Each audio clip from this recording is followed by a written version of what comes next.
আমার এইচএসসি তে ইংরেজিতে এ মাইনাস আছে, তাহলে কি আমি বিশ্ববিদ্যালয়ের ভর্তি পরীক্ষা দিতে পারবো?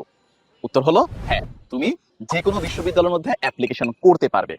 অর্থাৎ সাবজেক্ট ওয়াইজ তোমার কোন জিপিএ আছে কিংবা কোন গ্রেড আছে সেটা বিশ্ববিদ্যালয় অ্যাপ্লিকেশনের ক্ষেত্রে কোনো ধরনের প্রভাব ফেলে না। মূলত তোমার এসএসসি, এইচএসসি এগুলোর জিপিএ এবং দুইটা মিলে একটা টোটাল জিপিএ, এইটা থাকে অ্যাপ্লিকেশনের একটা রিকোয়ারমেন্ট। তবে অ্যাপ্লিকেশনের ক্ষেত্রে তোমার সাবজেক্ট ওয়াইজ কোনো রিকোয়ারমেন্ট থাকে না।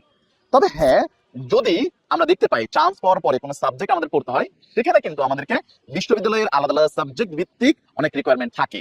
যেমন আমরা দেখতে পারি জাহাঙ্গীরনগর বিশ্ববিদ্যালয়ে কেউ যদি ইংরেজি পড়তে চায় তাহলে তাকে এইচএসসি এবং এসএসসি তে ইংরেজির মধ্যে এ গ্রেড পেতে হয়।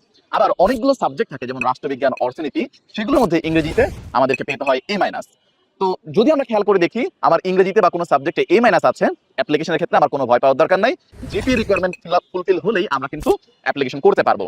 এছাড়া যদি আমরা সাবজেক্ট পেতে চাই, পছন্দের সাবজেক্ট, সেক্ষেত্রে আমাদের এ মাইনাস ন্যূনতম থাকা জরুরি। কারণ বেশিরভাগ যে ভালো ভালো সাবজেক্টগুলো আমাদের আকাঙ্ক্ষিত থাকে সেই সাবজেক্টগুলোর মধ্যে কিন্তু আমাদেরকে ইংরেজির মধ্যে কিংবা অন্যান্য সাবজেক্টের মধ্যে এ মাইনাস ন্যূনতম গ্রেড থাকতে হয়।